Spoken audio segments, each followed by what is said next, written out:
slamming the door, a picture frame hit the floor, shattering into 1,000 pieces across the living room floor. Crystal grabbed her phone as it began to ring. It was her girlfriend Margaret from the apartment downstairs. "Girl, you all right? I hear doors slamming and things falling. You know these walls are paper thin, and you can hear every damn thing that's going on in here." I sighed. "Girl, I'm fine. Me and Terrence got into it. He was getting all dressed up to go somewhere, and I was being a real bitch. You know, if he don't come home, I'm going to be real fucked up in the mind." "Girl, you know you need to stop that shit. You won't be calling me crying at night. I have a man now. Those days are behind me. No more clubbing and all that reckless shit I was doing. I will always have your back, but I think after 3 baby daddies and a man that has held you down going on 3 years now, girl, you just need to know when to pick your battles, because some shit just ain't worth it." Sweat began to pop around my nose as I had Margaret on the speakerphone listening, but mumbling under my breath. Margaret was right, but it was just one of those moments you just want your friend to listen and not give their opinion.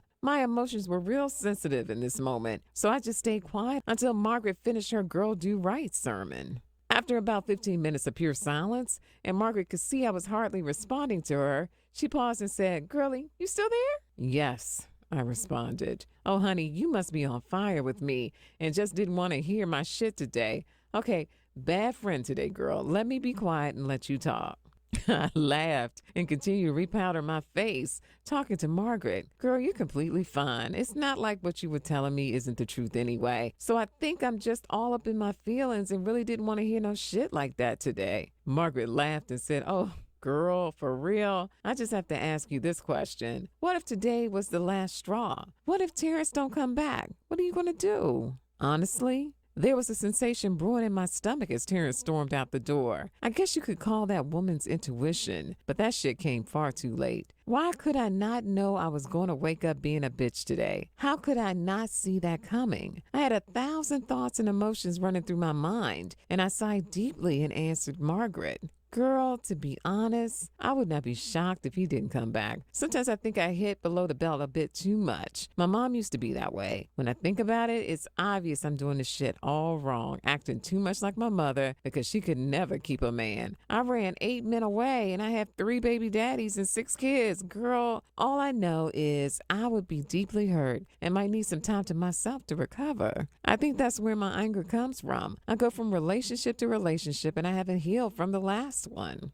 Margaret chimed in, sipping on a beverage with a straw loudly. As you could hear, there was nothing left in the glass. "Girl, excuse me, that drink was good. But I hear you. I have a feeling you might need to find a way to work this thing out. Y'all will be making 3 years officially in a few weeks. You don't need all this drama." Checking myself out in the mirror, making sure every inch of me was looking sexy, I said, "Yeah, I think I need to find a way to show my man I do appreciate him, but I just need him to do a little more." Margaret seemed to be preoccupied eating.